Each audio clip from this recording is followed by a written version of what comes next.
300.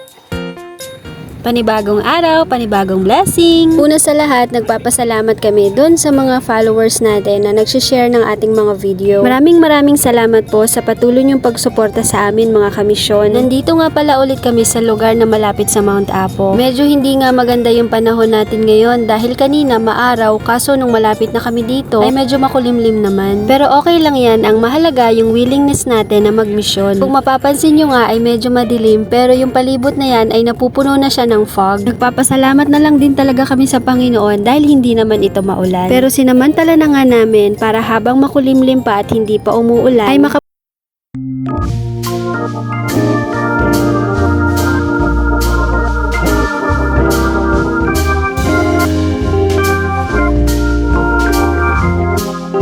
At eto nga ang asawa ko ay hindi na talaga nakatiis. Habang ongoing nga yung pagpapalabas natin, napitan niya yung pusa malapit doon sa area. Ako kasi yung nagsabi sa kanya na parang maganda yung nakatambay na pusa doon. Since mahilig siya sa pusa, kaya chinek din niya. Marami nga ding nanonood kaya lang hindi na masyado makita sa video kasi medyo madilim. Sinabi niya, pagsisiyan ninyo at talik. At eto na nga, nagsimula ng umambon. Kaya naman habang hindi pa lumalakas, ay nag-setup na din kami dito ng mga payong sa projector para hindi mabasa. Kailangan pa rin kasi natin maging sigurado at ingatan yung mga gamit na pinagkatiwala sa atin ng Panginoon. Kaya praise the Lord dahil marami pa naman talagang paraan na pwede natin gawin. Ama, Espiritu. Pero wala siya nagreklamo. Nga naman, tungod siyang dakong pagigugma para nimo. Nasayod siya nga kining sala dili maayo para nimo. Nasayod siya nga kining sala mo'y magdala kanato dito sa impyerno. Ang katong imuhang pamilya nga namatay dito sa luganan, di na siya kadawat nga naman. Wala naman siya kinabuhi. Patay naman siya.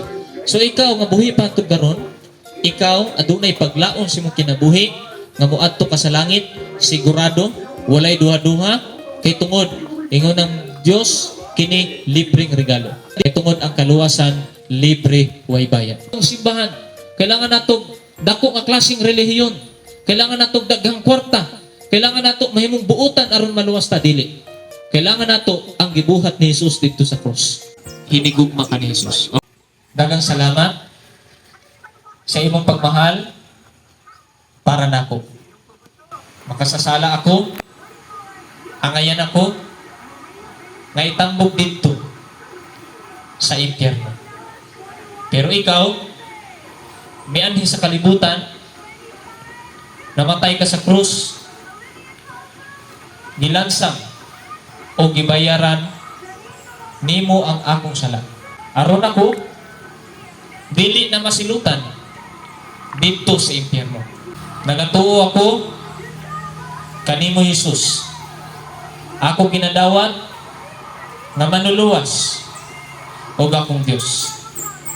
Daghang salamat sa libreng kaluwasan nga akong nadawat karon. Praise the Lord dahil hindi natuloy yung ulan. Hindi nga rin tayo inabutan ng dilim ngayon dahil maaga tayo nakapag-setup. Pero mabilis ang ligpit ulit dahil doon naman tayo sa susunod na area. Kaya hanggang sa susunod ulit mga kamisyon, God bless!